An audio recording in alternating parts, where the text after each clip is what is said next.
Si ça passe.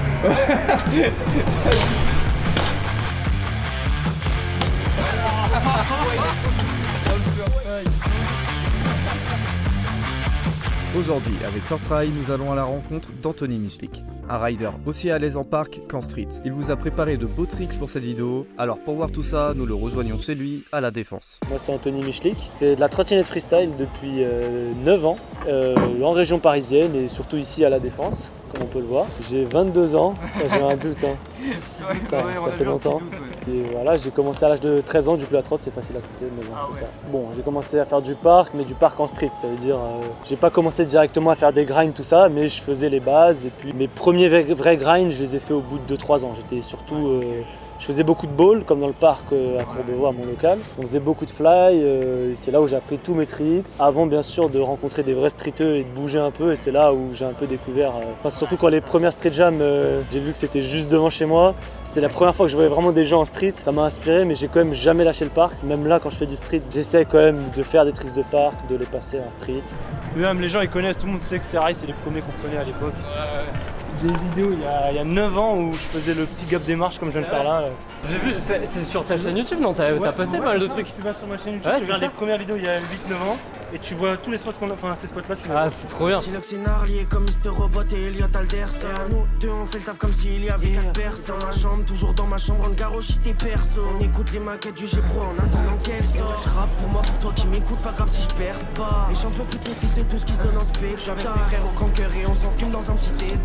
J'ai fini les études en septembre, j'ai fait une licence en installation électrique et là je viens de reprendre les études, je reprends les études lundi prochain. Je fais une rentrée décalée, je commence du coup 6 mois après, ça m'a permis de faire une petite pause, c'est ça. Et là je vais faire un master en énergie renouvelable, mais totalement en distanciel, vu que c'est basé en Espagne, enfin tous les cours sont en espagnol. En fait j'ai fait toute ma scolarité en espagnol, du coup je fais tout aussi en espagnol. Du coup vu que c'est là-bas, c'est basé là-bas, je fais tout en distanciel et du coup je peux faire la trotte la journée et le soir je fais mes cours. Je rattrape bien sûr vu que c'est en visio, tout doit être enregistré et comme ça peut me permettre de continuer à faire de la trotte et finir mes études tranquillement. Bah du coup ouais, en fait moi j'avais une question après en mode tu te voyais vivre de la trotte ou si tu voulais bosser dans la trotte après, mais finalement toi c'est pas le Pas cas. du tout. Non, En c'est fait pas du tout. vraiment moi la trotte c'est en tant que rider. Dès que je vois que je commence à être dépassé, que mon corps il tient plus, je sais pas, une blessure, quelque chose, je décroche. Bon je décrocherai pas bien sûr les poteaux, les connaissances, tout ce que j'ai dans la trotte, mais je vais pas être là à créer une marque ou à me lancer dans la vidéo ou dans la photo comme certains font. Moi c'est vraiment la trotte en tant que rider. Tu veux du love et Medina, elle veut du Dolce Gabbana. La puta me dit t'es ma ta ganache. Elle qui t'aimait savait y'avait pas de marque. J'ai dormi debout quand y'avait pas de mic. Can you say a bonne night? Ça c'est pour fun. Demain ça va saquer ma banane. Tu veux du love et Medina, elle veut du Dolce Gabbana. La puta me dit t'es ma ta ganache. Elle qui t'aimait savait y'avait pas de marque. C'est quoi ton rapport à la compète? On en a parlé un peu tout à l'heure mais... Bah les compètes, bon, ça fait partie de la trotte. Ouais, tout le monde doit y passer. J'aime pas du tout. Enfin, j'en ai fait quand je commençais dans mes débuts, j'ai fait 3 petites compètes. J'ai dû faire des compètes en Espagne. J'ai fait une compète à Dieppe, en Normandie. À Paris, il n'y avait pas trop de compètes à cette époque-là, donc c'était surtout quand je bougeais, il y avait 2-3 petites compètes. Avec le confinement qui est arrivé, j'ai totalement, toutes les compètes sont arrêtées et quand ça a repris, je suis pas retourné, je faisais pas vraiment les compètes, à part du coup le Fizz, mais c'était plus parce qu'il y avait les poteaux, surtout que c'est basé parc et des compètes street, à part là maintenant avec le Comu Street Tour, il n'y en avait pas réellement, c'est ça. Voilà, whip. C'est facile pour lui, c'est facile. On peut le regarder sans s'arrêter en fait. Il va jamais tomber. Je vous le dis, là aussi il se rattrape encore une fois. T'as Merci. fait quoi? T'as fait Lille et...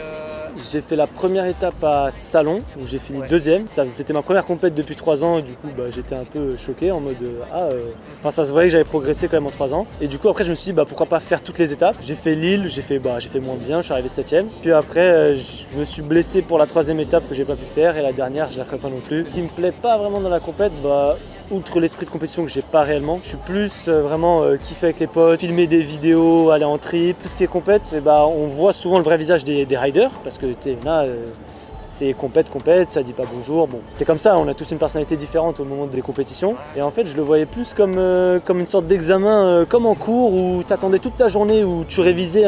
Du coup, tu t'entraînes dans ce cas-là et tu t'entraînais avant que tu passes. Tout ça pour passer 1 minute et c'est pas du tout représentatif du niveau. Enfin, pour certains, ça l'est parce que c'est une façon d'estimer leur niveau, de savoir où ils sont à peu près. Pour moi, j'estime que le plus important, c'est de se faire kiffer et de faire des vidéos, des projets en fait.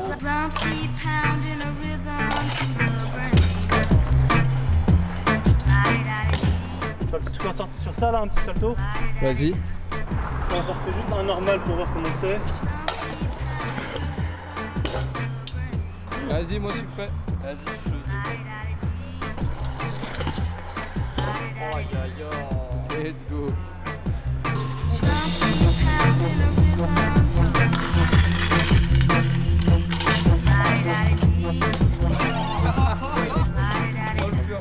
Non mais c'est trop grave. Non mais quelques trails. Voilà, c'est juste Ouais, quelques tranquille. First try. C'est beau ça. C'est quoi ton trick favori? Ça c'est une question qui revient souvent. Ouais, bah ouais. C'est surtout des tricks du moment. Je sais que là récemment, c'est un trick, on n'est pas beaucoup à le faire, enfin pas beaucoup à le faire bien. C'est une sorte de scooter faki comme à l'époque qu'on faisait, mais avec les deux pieds et en mode vraiment, on a le guidon comme ça et on se laisse glisser. J'ai pas pu le filmer tout à l'heure, j'y ai pas pensé. Ouais. Mais je sais qu'on n'est pas beaucoup à savoir le faire et ces derniers temps j'en fais pas mal, j'essaye de faire des variantes. Je trouve ça assez marrant, ça innove. Ouais. D'ailleurs, t'as un style que tu préfères dans la trotte, genre à rouler? Moi je suis plus comme je l'ai dit, je prends des tricks de parc que je fais en street. Ouais. Genre j'essaie de faire le plus gros combo et surtout des combos un peu lents, un peu longs, un peu forceurs. Enfin je sais que bon, je me suis un peu arrêté, un peu calmé sur ça, mais à un moment ça marchait bien sur les réseaux de faire ça. Ouais. C'était marrant. D'ailleurs, tu t'es blessé un peu ou pas, toi? Enfin j'ai jamais réellement eu de grosses blessures à part bien sûr les talons. En fait moi c'est toujours les extrémités. Genre les doigts qui sont totalement pliés, que je me suis cassé plusieurs fois. Là les talons, bah là j'ai un talon. Ça fait 2 mois j'ai mon talon. Puis sinon j'ai jamais eu réellement, je me suis jamais rien cassé en trotte, jamais eu vraiment de blessure. Bon, après, t'as quand même tes doigts tordus, mais. Ouais ça va les doigts, de toute façon c'est pas. Ça reste Bébé, MS, ça dit quoi? Let's go. La bitch is Le gun fait le bruit d'une Tesla. La balle part plus vite qu'il n'y Là je vais en faire un peu dur, j'aimerais ne pas le refaire. Si ça passe. Vas-y. Ah ouais. Ah ouais, je m'en branle de forcer un peu. Ah ouais, dans ma vie t'avais pris la tête. Là. Mais il est passé? Ouais je l'ai passé. J'espère juste pas après t'as très tout tracé.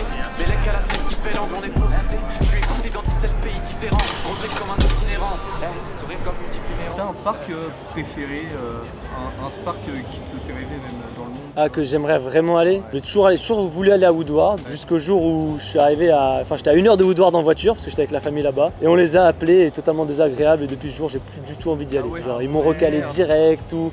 J'ai plus envie d'aller à Woodward. Alors que c'est le rêve un peu de tout le monde tu vois, au début.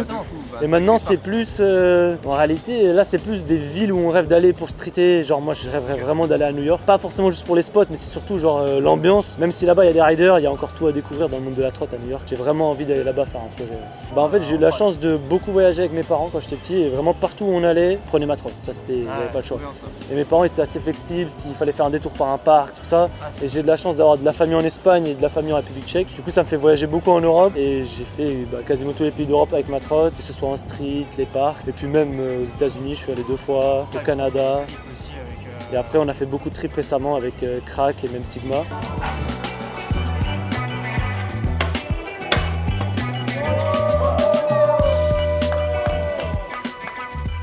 Après, t'as ta fourche à ton niveau. C'est ça, en gros genre je suis sponsor au Prime et du coup ils m'ont fait une fourche à mon nom. Il y a le Anthony Michlik, on fera tout à l'heure des petits plans. Puis la particularité de cette fourche c'est qu'elle est hyper légère. En vrai ça se voit au design, elle est assez fine. Genre on se demande même si elle peut tenir. La V2 elle tient bien. Elle tient très bien, je suis satisfait sur ça. Surtout qu'on l'a designé, je l'ai designé avec Boris, le gérant de Prime. Et vraiment c'était un coup de. Il m'a proposé une fourche, il m'a dit est-ce que tu veux celle-là ou si tu veux t'en faire une toi-même. Moi j'ai pris un papier, un crayon, j'ai fait ok je veux ça, je veux 3 barres, un truc un peu qu'on n'a pas trop vu. Il m'a dit ok ça peut se faire, il a fait ça, puis voilà. Là. Ah oui on l'a designé, j'ai choisi l'angle parce que l'autre elle avait un peu plus d'angle, je voulais un truc avec un peu moins d'angle. Puis il y a déjà eu, du coup là c'est la V2, il y a déjà une deuxième couleur, elle est en chrome et là bientôt il y aura peut-être la suite. Niveau sponsor, du coup, j'ai principalement Prime, là, au niveau matos. Là, je viens de rentrer chez la cabane de la Glisse à Lille. J'ai eu l'occasion de faire beaucoup d'allers-retours à Lille parce que j'habitais à moitié d'année à Lille avec ma meuf. Du coup, j'ai connu un peu les gérants de la cabane, à force de faire des allers-retours en fait. Sinon, ça se serait jamais fait vu que je vais jamais à Lille. Ouais, normal. Puis c'est tout. Après, bien sûr, outre les sponsors directs, il y a les teams. Donc, Crack, c'était un peu. Ce qui m'a fait beaucoup décoller dans la trotte et surtout dans les vidéos. Tout ça c'est grâce à une personne, c'est grâce à Ewen qui s'est dit on va faire un projet vidéo. De base c'était un projet vidéo où vraiment il s'est dit on va prendre les meilleurs riders parisiens et on va monter une vidéo. Je connaissais pas tout le monde de Crack à cette époque-là. Je connaissais beaucoup Sanoussi, Nathan et puis c'est passé par eux. Je suis venu au moment de tourner et tout ça et je suis arrivé dans Crack un peu au milieu et puis j'ai fait le premier projet avec eux qui a pété. Vraiment une des plus grosses vidéos de la trotte on va dire. C'est une vidéo d'1 heure où on a tous une part. La vidéo je crois là elle est déjà à 170 000 vues, genre c'est un truc de fou cette époque dans la trotte de faire autant de vues. Et à partir de là on s'est dit bah il y a quelque chose à faire. Puis c'est devenu une marque, puis on a fait d'autres projets, puis on a voyagé, puis tout ça. Puis à part, il y avait à peu près le même type de projet mais basé plus sur l'île. Et du coup je m'y suis rapproché en allant traîner un peu avec les gens de l'île. Ça s'appelle Sigma, c'est un peu dans le même thème mais c'est plus esprit d'amis parce que c'est tous des amis de là-bas, pas forcément les meilleurs riders. Et puis j'alternais un peu, je suis passé sur du temps avec Sigma, du temps avec Crack, puis après parfois on a fait des trucs un peu ensemble. Puis voilà, ça c'est un peu les deux teams où je suis principalement en plus des sponsors. Bah, si t'as un petit mot de la fin. Boire de l'eau, ce que je fais jamais, et de manger beaucoup de McDo. C'est vrai que j'ai pu comprendre que tu mangeais pas mal de McDo. Bon, si vous voulez faire un petit aparté sur ça, On peut en parler. c'est de l'histoire passée parce qu'en fait ce qui s'est passé c'est qu'à la fin du confinement je me suis rendu compte qu'il n'y avait plus de McDo, enfin pendant le confinement, et c'est au moment où t'enlèves un truc que tu te rends compte de la valeur des choses, tu vois. Et du coup après le confinement j'ai tapé les McDo tous les jours. Mais vraiment j'y allais peut-être 200 fois à l'année, tu vois. Ah oui, Et là ça doit faire 1 an où, bon c'est les prix qui ont monté, hein. Là c'est plus possible, ça va faire 2 mois j'y suis pas allé, content. Mais voilà, genre à un moment c'était tout le temps, genre en même temps c'était avec les cours, il y avait ça à côté, quand j'allais au taf c'est pareil, j'allais tous les midis au McDo. Bah du coup merci à la chaîne First Try, vous pouvez les retrouver sur leur chaîne YouTube et bien sûr sur leur site où il y a beaucoup d'infos sur les contests et des lives